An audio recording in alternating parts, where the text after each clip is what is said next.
स्वागत है दोस्तों। आज की जो वीडियो लाए हैं वो है प्रसाद दवनसर की। रशिया से पाकिस्तान ऑयल खरीदना चाहता है और उसके बदले में शायद ढंग की ऑफर कर रहा है कि हमारे यहाँ पे गधे ज़्यादा होते हैं और तो कुछ है नहीं पेमेंट देने के लिए, हम आपको गधे दे देंगे। चलिए दोस्तों, प्रशांत दवनसर के इस पे क्या व्यू पॉइंट है वो देखते हैं। ओरिजिनल वीडियो का लिंक आपको डिस्प्ले में मिल जाएगा। तो चलिए शुरू करते हैं आज का ये वीडियो। नमस्कार and welcome you to study IQ. मैं हूं प्रशांत धवन। नाउ रिसेंटली आप सबको पता होगा एससीओ समिट होस्ट कर रहा है काजाख्स्तान देश। काजाख्स्तान की राजधानी अस्ताना में जो वर्ल्ड लीडर्स हैं वो इकट्ठा हुए हैं और एससीओ में जैसे आप जानते हैं इंडिया, चाइना समेत Russia, Pakistan, Iran, various countries members हैं और बाय डिफॉल्ट सिंस पाकिस्तान और रशिया दोनों मेंबर्स हैं इस ग्रुप के और व्लादिमीर पुतिन भी कजाकिस्तान चले गए, तो एक मीटिंग होनी ही थी शहबाज शरीफ और व्लादिमीर पुतिन के बीच में। नाउ ये मीटिंग अपने आप में बहुत ऑकवर्ड है। रशियन मीडिया ने खुद रिपोर्ट किया है कि पूरी मीटिंग बहुत अजीब सी थी और आखिर में पाकिस्तान ने एक ऐसा प्रस्ताव दे दिया जिसको देखकर रशियंस भी काफी हद तक शॉक थे कि 2024 में पाकिस्तान इस टाइप का प्रस्ताव कैसे दे सकता है। ना सबसे पहले तो रशियन मीडिया ही, अगेन ये मैं कुछ नहीं कह रहा यहाँ पे, रशियन मीडिया ही किस तरीके से इस मीटिंग के बारे में बात कर रहा है ये मैं आपको दिखाता हूँ। ना यहाँ पे आप देख पाओगे ट्वीट है स्पुतनिक की। स्पुतनिक रशियन गवर्नमेंट का एक सरकारी न्यूज आउटलेट है। लिटरली रशियन गवर्नमेंट इसको फंड करती है। जिस तरीके से आप कह सकते हैं अल जजीरा को रन करता है कतर, वैसा ही स्पुतनिक है रशिया का।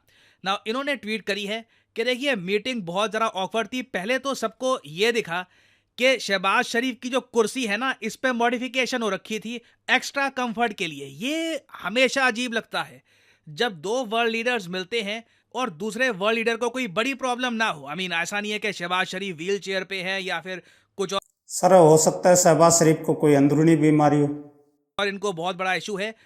इनके लिए अलग से कुर्सी पे मॉडिफिकेशन करना ये बहुत अजीब लग रहा था कि इनको अलग से कुशन चाहिए बैठने के लिए। एक तो ये बहुत ज़रा अजीब बात थी। दूसरी बात ये आप नोट करोगे कि जब ये दोनों इकट्ठा खड़े थे व्लादिमीर पुतिन हाथ मिलाने को तैयार थे, मगर अचानक से शहबाज शरीफ की नज़र जाती है रशिया के विदेश मंत्री की तरफ और उनकी तरफ ये चलना स्टार्ट कर देते हैं। पुतिन अपना हाथ पीछे रख लेते हैं और कहते हैं ठीक है अभी पहले मिल लो, उसके बाद आप मुझसे हाथ मिला लेना। ये काफी जरा ऑकवर्ड था। अगेन ये मैं नहीं कह रहा, ये रशियन मीडिया खुद रिपोर्ट कर रहा है। नाउ असली फनी चीज ये नहीं है, इसके बाद पाकिस्तान की तरफ से जो ऑफर गया रशिया को, दिस वाज द फनीएस्ट। अब देखिए पाकिस्तानी प्राइम मिनिस्टर और रशियन प्रेसिडेंट जब आपस में बात कर रहे थे तो एनर्जी सप्लाईज का इशू बार बार उठा। आप जैसे जानते हैं कि रशिया ने कच्चा तेल भी एक्सपोर्ट किया है पाकिस्तान को, हालांकि वो इंडिया के रास्ते गया था। उसके अलावा रशिया नेचुरल गैस भी एक्सपोर्ट करना चाहता है पाकिस्तान को और ज्यादा, तो इस बारे में बातचीत हो रही थी ना। ऑब्वियसली जब ये सब चीजें रशिया सेल करेगा पाकिस्तान को पेमेंट करनी होगी, दैट इज वेरी ऑब्वियस। और जब बात आई पेमेंट की, और पेमेंट देखो काफी जरा ट्रिकी इशू है रशिया के लिए क्योंकि रशिया डॉलर्स एक्सेप्ट नहीं कर रहा, ना ये लोग कर सकते हैं। तो पाकिस्तान पेमेंट करेगा कैसे? पाकिस्तान के पास एक एवरग्रीन ऑप्शन ये है कि अपनी करेंसी से चाइनीज रनमिंबी या फिर युआन, जो इनकी करेंसी है चाइनीज युआन, ये परचेज करके रशिया को पेमेंट ये कर सकते हैं। ये हमेशा से ऑप्शन पाकिस्तान के पास खुली रही है। मगर पाकिस्तान के जो फॉरेन एक्सचेंज रिजर्व्स हैं, जो यहाँ पे इकोनॉमिक प्रॉब्लम्स आ रही हैं, वो सब देखते हुए पाकिस्तान के प्राइम मिनिस्टर ने पुतिन के सामने ये कह दिया, सर एक काम करते हैं ना, आप युआन छोड़ो, आप करेंसी छोड़ो, रूबल डॉलर सब छोड़ो, सीधा बार्टर ट्रेड करते हैं ना। बार्टर ट्रेड आपने अगर स्कूल में इकोनॉमिक्स पढ़ी हो तो बहुत ही एक बेसिक इकोनॉमिक्स का सिद्धांत है। करेंसीज को डेवलप करने से पहले जब ह्यूमन बींग्स आपस में ट्रेड करते थे तो बार्टर सिस्टम के अंडर ही ट्रेड हुआ करता था। मतलब कि अगर किसी के पास बकरी है, किसी के पास गेहूं है, तो वो बकरी दे देगा, उसके बदले गेहूं मिल जाएगा। किसी के पास कुर्सी है, किसी के पास जूते हैं, तो वो आपस में एक्सचेंज कर सकते हैं। कोई करेंसी थी नहीं, तो बार्टर सिस्टम के अंडर ट्रेड हुआ करता था। नाउ मुझे यहाँ पर एडमिट करना पड़ेगा, ऐसा नहीं है कि बार्टर सिस्टम ट्रेड उसके बाद कभी हुआ नहीं। इंडिया ने भी यूएसएसआर के साथ एक जमाने में 1950s 1960s के आसपास बार्टर ट्रेड किया है, जब हमारे देश की हालत बहुत जरा खराब हुआ करती थी। फॉर एग्जाम्पल यहाँ पे आप देख पाओगे लिखा है कि 1970s में जो वेपन ट्रेड हुआ करता था भारत और यूएसएसआर के बीच में, वो बार्टर सिस्टम के अंडर हुआ करता था।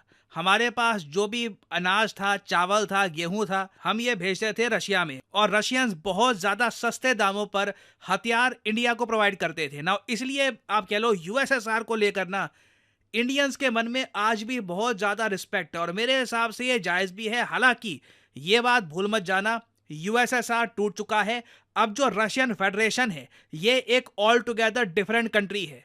ये बार्टर सिस्टम नहीं करने वाला। ये जो दरिया दिली एक ज़माने में यूएसएसआर ने दिखाई थी वो बहुत रेयर थी, वो ज़माना बीत गया, वो कंट्री भी चला गया।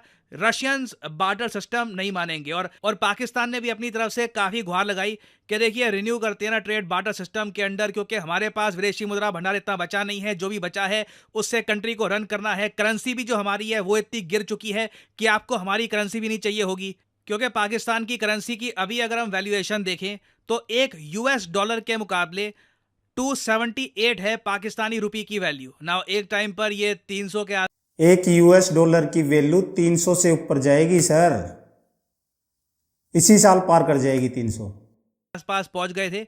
और मुझे यकीन है, अभी मैं पाकिस्तान में ये कहूंगा इनकी करेंसी में मुझे फुल फेथ है, ये ब्रायन लारा का रिकॉर्ड तोड़ेंगे, 400 ये एक बार को क्रॉस करेंगे, क्योंकि आईएमएफ का दबाव है कि अपनी करेंसी डिवैल्यू करो, इसकी वैल्यूएशन और गिरो ताकि तुम्हारे एक्सपोर्ट्स बढ़े।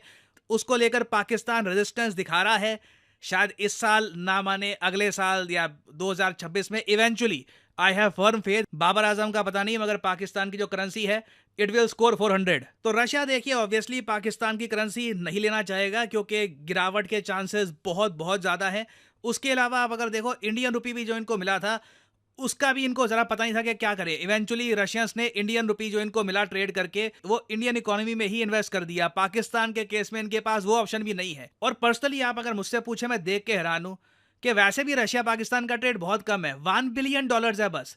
आप $1 बिलियन के ट्रेड के लिए भी कहते हो कि बस बार्टर सिस्टम कर लो, तो ये मैं कहूँगा एक बहुत ज़्यादा स्केरी साइन प्रेजेंट करता है, बहुत ज़्यादा डरा देने वाली पिक्चर प्रेजेंट करता है पाकिस्तान की इकोनॉमी की। और हो सकता है कि आप में से कुछ लोगों का एक सवाल ये भी हो कि पाकिस्तान के फॉरेक्स रिजर्व्स आज भी 9 बिलियन के आसपास तो है ही ना, तो इनको इतनी चिंता क्यों है? बस रिजर्व्स को कन्वर्ट कर लो युआन में, 1-2 बिलियन को रशिया को पेमेंट कर देना, या 1 बिलियन तो टोटल ट्रेड है ना रशिया को जो पेमेंट करनी भी है वो भी 600-700 मिलियन के आसपास ही होगी। वेल देखो यहाँ पे आपको ये भी ऑब्जर्व करना होगा, पाकिस्तान के विदेशी मुद्रा भंडार बिल्कुल 9 बिलियन के आसपास आपको दिख रहे हैं, मगर इसी महीने जुलाई में पाकिस्तान को $2.44 बिलियन की पेमेंट करनी है एक्सटर्नल डेट में। कई इनके पुराने उधार हैं उसकी पेमेंट करनी है, तो इनका जो विदेशी मुद्रा भंडार है वापस 6.5-7 के आसपास पहुंच जाएगा, जो बहुत अनकंफर्टेबल होता है। तो इसलिए देखो शहबाज शरीफ कह रहे हैं कि अगर आप ये बार्टर सिस्टम को लेकर मान जाते हैं तो इससे पाकिस्तान को भी काफी फायदा होगा। तो अब देखना होगा वैसे कि रशिया क्या पाकिस्तान की इस रिक्वेस्ट को एक्सेप्ट करेगा या नहीं करेगा। पर्सनली व्लादिमीर पुतिन की शक्ल देख के और नवाल्नी की खबर देख के मुझे लगता नहीं है कि पुतिन एक बहुत ज्यादा दरिया दिल टाइप के आदमी है और ये ऑफर रशिया एक्सेप्ट करेगा, बट देखना होगा। You never know, it will be very interesting to सी।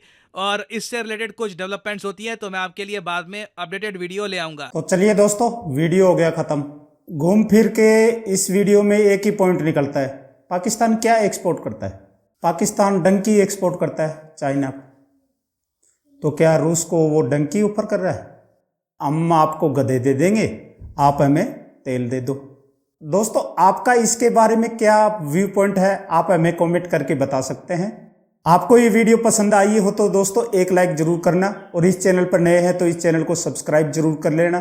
तो फिर मिलते हैं फिर किसी वीडियो में नए टॉपिक के साथ, तब तक के लिए नमस्कार।